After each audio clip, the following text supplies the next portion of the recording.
अर्जुन द्वारा हिरण्यपुरवासी पैलोम तथा कालकेयों का वध और इंद्र द्वारा अर्जुन का अभिनंदन। अध्याय 173। अर्जुन बोले, राजन, तत्पश्चात लौटते समय मार्ग में मैंने एक दूसरा दिव्य एवं विशाल नगर देखा, जो अग्नि और सूर्य के समान प्रकाशित हो रहा था। वह अपने निवासियों की इच्छा के अनुसार सर्वत्र आ जा सकता था। विचित्र रत्नमय वृक्ष और मधुर स्वर में बोलने वाले पक्षी उस नगर की शोभा बढ़ाते थे। पैलोम और कालकंज नामक दानव सदा प्रसन्नता पूर्वक वहां निवास करते थे। उस नगर में ऊंचे ऊंचे गोपुरों सहित सुंदर अट्टालिकाएं सुशोभित थीं।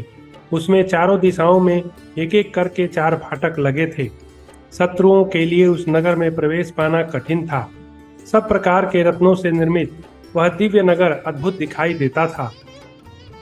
फल और फूलों से भरे हुए सर्वरत्नमय वृक्ष नगर को सब ओर से घेरे हुए थे तथा वह नगर दिव्य एवं अत्यंत मनोहर पक्षियों से युक्त था। सदा प्रसन्न रहने वाले बहुत से असुर गले में सुंदर माला धारण किए और हाथों में शूल, रिष्टि, मूषल, धनुष तथा मुग्धर आदि अस्त्र शस्त्र लिए सब ओर से घेर कर उस नगर की रक्षा करते थे। राजन, दैत्यों के उस अद्भुत दिखाई देने वाले नगर को देखकर मैंने मातली से पूछा, सारथे, यह कौन सा अद्भुत नगर है? मातली ने कहा, पार्थ, दैत्य कुल की कन्या पुलोमा तथा महान असुर वंश की कन्या कालका, उन दोनों ने 1000 दिव्य वर्षों तक बड़ी भारी तपस्या की। तदनंतर तपस्या पूर्ण होने पर भगवान ब्रह्मा जी ने उन दोनों को वर दिया। उन्होंने यही वर मांगा कि हमारे पुत्रों का दुख दूर हो जाए। राजेंद्र, उन दोनों ने यह भी प्रार्थना की कि हमारे पुत्र देवता, राक्षस तथा नागों के लिए अवध्य हो। इनके रहने के लिए एक सुंदर नगर होना चाहिए, जो अपने महान प्रभा पुंज से जगमगा रहा हो। वह नगर विमान की भांति आकाश में विचरने वाला होना चाहिए। उसमें सब प्रकार के रत्नों का संचय रहना चाहिए। देवता, महर्षि, यक्ष, गंधर्व, नाग, असुर, राक्षस कोई भी उसका विध्वंस न कर सके। वह नगर समस्त मनोवांछित गुणों से संपन्न, शोक शून्य तथा रोग आदि से रहित होना चाहिए। बरश्रेष्ठ ब्रह्मा जी ने कालकेयों के लिए वैसे ही नगर का निर्माण किया था। यह वही आकाशचारी दिव्य नगर है जो सर्वत्र विचरता है। इसमें देवताओं का प्रवेश नहीं है। वीरवर, इसमें पैलोम और कालकंज नामक दानव ही निवास करते हैं। यह विशाल नगर हिरण्यपुर के नाम से विख्यात है। कालकेय तथा पैलोम नामक महान असुर इसकी रक्षा करते हैं। राजन, ये वे ही दानव हैं जो संपूर्ण देवताओं से अवध्य रहकर उद्वेग तथा उत्कंठा से रहित हो यहाँ प्रसन्नता पूर्वक निवास करते हैं। पूर्व काल में ब्रह्मा जी ने मनुष्य के हाथ से इनकी मृत्यु निश्चित की थी। कुंती कुमार, ये कालकंज और पैलोम अत्यंत बलवान तथा दुर्धर्ष हैं। तुम युद्ध में वज्रास्त्र के द्वारा इनका भी शीघ्र ही संहार कर डालो। अर्जुन बोले, राजन, उस हिरण्यपुर को देवताओं और असुरों के लिए अवध्य जानकर मैंने मातली से प्रसन्नता पूर्वक कहा, आप यथाशीघ्र इस नगर में अपना रथ ले चलिए, जिससे देवराज के द्रोहियों को मैं अपने अस्त्रों द्वारा नष्ट कर डालूं। जो देवताओं से द्वेष रखते हैं, उन पापियों को मैं किसी प्रकार मारे बिना नहीं छोड़ सकता। मेरे ऐसा कहने पर मातली ने घोड़ों से युक्त उस दिव्य रथ के द्वारा मुझे शीघ्र हिरण्यपुर के निकट पहुंचा दिया।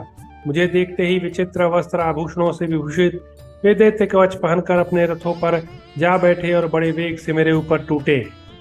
तत्पश्चात क्रोध में भरे हुए उन प्रचंड पराक्रमी दानवेंद्रों ने नाकील, नाराच, भल्ल, शक्ति, रिष्टि तथा तोमर आदि अस्त्रों द्वारा मुझे मारना आरंभ किया।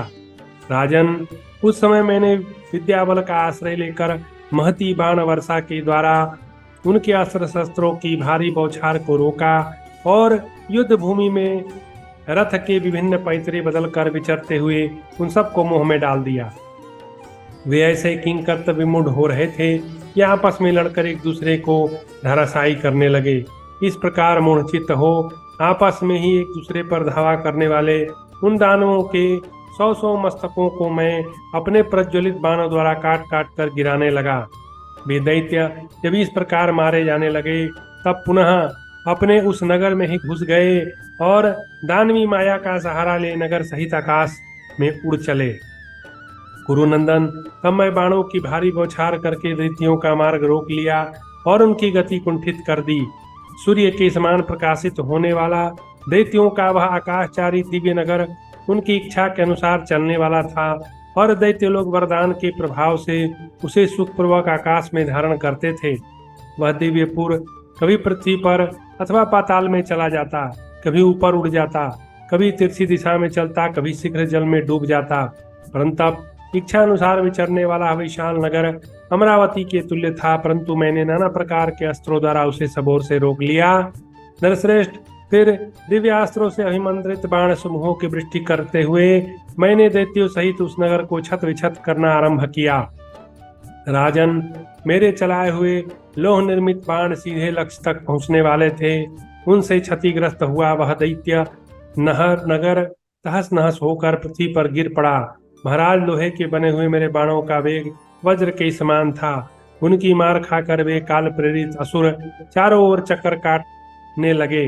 तदनंतर मातली आकाश में ऊंचे चढ़कर सूर्य के समान तेजस्वी रथ द्वारा उन राक्षसों के सामने गिरते हुए से शीघ्र ही पृथ्वी पर उतरे।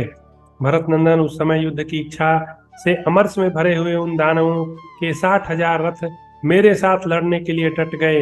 यह देख मैंने गिद्ध पंख से सुशोभित तीखे बाणों द्वारा उन सबको घायल करना आरंभ किया। परंतु वे दानव युद्ध के लिए इस प्रकार मेरी ओर चढ़े आ रहे थे मानो समुद्र की लहरें उठ रही हो। तब मैंने यह सोचकर कि मानवोचित युद्ध के द्वारा इन पर विजय नहीं पाई जा सकती, क्रमशः दिव्यास्त्रों का प्रयोग आरंभ किया। परंतु विचित्र युद्ध करने वाले वे सहस्रों रथारूढ़ दानव धीरे धीरे मेरे दिव्यास्त्रों का भी निवारण करने लगे। वे महान बलवान तो थे ही, रथ के विचित्र पैतरे बदलकर रणभूमि में विचर रहे थे। उस युद्ध के मैदान में उनके 100 हजार के झुंड दिखाई देते थे। उनके मस्तकों पर विचित्र मुकुट पगड़ी देखी जाती थी। उनके कवच ध्वज भी विचित्र थे। वे अद्भुत आभूषणों से विभूषित हो मेरे लिए मनोरंजन की सी वस्तु बन गए। उस युद्ध में दिव्यास्त्रों द्वारा अभिमंत्रित बाणों की वर्षा करके भी मैं उन्हें पीड़ित न कर सका, परंतु वे मुझे बहुत पीड़ा देने लगे। वे अस्त्रों के ज्ञाता था, युद्ध कुशल थे, उनकी संख्या बहुत थी। उस महान संग्राम में उन दानवों से पीड़ित होने पर मेरे मन में महान भय समा गया। तब मैंने एकाग्रचित हो मस्तक झुकाकर देवाधिदेव महात्मा रुद्र को प्रणाम किया और समस्त भूतों का कल्याण हो ऐसा कहकर उनके महान पशुपात अस्त्र का प्रयोग किया। उसी को रौद्रास्त्र कहते हैं। वह समस्त शत्रुओं का विनाश करने वाला है। वह महान एवं दिव्य पशुपात अस्त्र संपूर्ण विश्व के लिए वंदनीय है।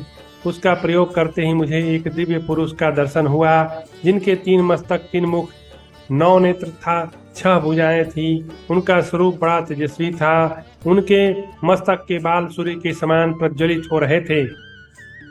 शत्रुदमन नरेश, लपलपाती जीव वाले बड़े बड़े नाग उन दिव्य पुरुषों के लिए चीर वस्त्र बने हुए थे। भक्तों पर अनुग्रह करने वाले उन महादेव जी ने सर्पों का ही यज्ञोपवीत धारण कर रखा था। उनके दर्शन से मेरा भय जाता रहा। भरतश्रेष्ठ, फिर तो मैंने उस भयंकर एवं सनातन पशुपात अस्त्र को गांडीव धनुष पर संयोजित करके अमित तेजस्वी त्रिनेत्रधारी भगवान शंकर को नमस्कार किया और उन दानवेंद्रों के विनाश के लिए उस पर चला दिया। उस अस्त्र के छूटते ही उससे सहस्रों रूप प्रकट हो गए। महाराज, मृग, सिंह, व्याध, रीछ, भैंस, नाग, गौ, सरव, हाथी, वानर, बैल, सुअर, बिलाव, भेड़िए, प्रेत, मुरुंड, गिद्ध, गरुड़, चमरी, गाय, देवता, ऋषि, गंधर्व, पिशाच, यक्ष, देवद्रोही, राक्षस, गुह्यक, निशाचर, मत्स्य, गजमुख, उल्लू, मीन था अश्व जैसे रूप वाले नाना प्रकार के जीवों का प्रादुर्भाव हुआ। उन सब के हाथ में भांति भांति के अस्त्र शस्त्र एवं खड़ग थे। इसी प्रकार गदा मुद्गर धारण किए बहुत से यातुधान भी प्रकट हुए। उन सब के साथ दूसरे भी बहुत से जीवों का प्रकट हुआ, जिन्होंने नाना प्रकार के रूप धारण कर रखे थे। उन सब के द्वारा यह सारा जगत व्याप्त हो गया। पशुपात अस्त्र का प्रयोग होते ही कोई 3 मस्तक, कोई 4 दाढ़े, कोई 4 मुख, कोई 4 भुजा वाले अनेक रूपधारी प्राणी प्रकट हुए, जो मांस, मेदा, वसा और हड्डियों से संयुक्त थे। उन सब के द्वारा गहरी मार पड़ने से वे सारे दानव नष्ट हो गए। भारत उस समय सूर्य और अग्नि के समान तेजस्वी था। वज्र और अश्नि के समान प्रकाशित होने वाले शत्रु विनाशक लोहमय बाणों द्वारा भी मैंने 2 ही घड़ी में संपूर्ण दानवों का संहार कर डाला। गांडीव धनुष से छूटे हुए अस्त्रों द्वारा छत विछत वो समस्त दानव प्राण त्याग कर आकाश से पृथ्वी पर गिर पड़े। यह देखकर मैंने पुनः त्रिपुरनाशक भगवान शंकर को प्रणाम किया। दिव्याभूषणों से विभूषित दानव पशुपातास्त्र से पिस गए। यह देखकर देवसारथी मातली को हर्ष हुआ। जो कार्य देवताओं के लिए दुष्कर असह्य था वो मेरे द्वारा पूरा हुआ देख इंद्र सारथी मातली ने मेरा बड़ा सम्मान किया और अत्यंत प्रसन्न हो हाथ जोड़कर कहा, अर्जुन, आज तुमने वह कार्य कर दिखाया जो देवताओं असुरों के लिए असाध्य था। साक्षात देवराज इंद्र भी युद्ध में यह कार्य करने की शक्ति नहीं रखते। हिरण्यपुर का विनाश करने वाले वीरवर धनंजय, निश्चय ही देवराज इंद्र आज तुम्हारे ऊपर प्रसन्न होंगे। वीर, तुमने अपने पराक्रम और तपस्या के बल से इस आकाशचारी विशाल नगर को तहस नहस कर डाला, जिसे संपूर्ण देवता और असुर मिलकर नष्ट नहीं कर सकते। उस आकाशवर्ती नगर का विध्वंस और दानवों का संहार हो जाने पर वहां की सारी स्त्रियां विलाप करती हुई नगर से बाहर निकली। उनके केस बिखरे थे, वे दुख और व्यथा में डूबी हुई कुरुड़ी की भांति करुण क्रंदन करती थीं। अपने पुत्र पिता भाइयों के लिए शोक करती हुई वे सब के सब पृथ्वी पर गिर पड़ी। जिनके पति मारे गए वे अनाथ अबलाएं दीनतापूर्वक कष्ट से रोती चिल्लाती छाती पीट रही थी। उनके हार और आभूषण इधर उधर गिर पड़े थे। दानवों का वह नगर शोकमग्न हो अपनी सारी शोभा खो चुका था। वहां दुख और दीनता व्याप्त थी। अपने प्रभुओं के मारे जाने से वह दानव नगर निष्प्रभ और अशोभनीय हो गया। गंधर्व नगर की भांति जिसका अस्तित्व अयथार्थ जान पड़ता था, जिसका हाथी मर गया हो, उस सरोवर और जहाँ के वृक्ष सूख गए हों उस वन के समान वह नगर अदर्शनीय हो गया था। मेरे मन में तो हर्ष और उत्साह भरा था। मैंने देवताओं का कार्य पूरा कर दिया था, अतः मातली उस रणभूमि से मुझे शीघ्र ही देवराज के भवन ले गया।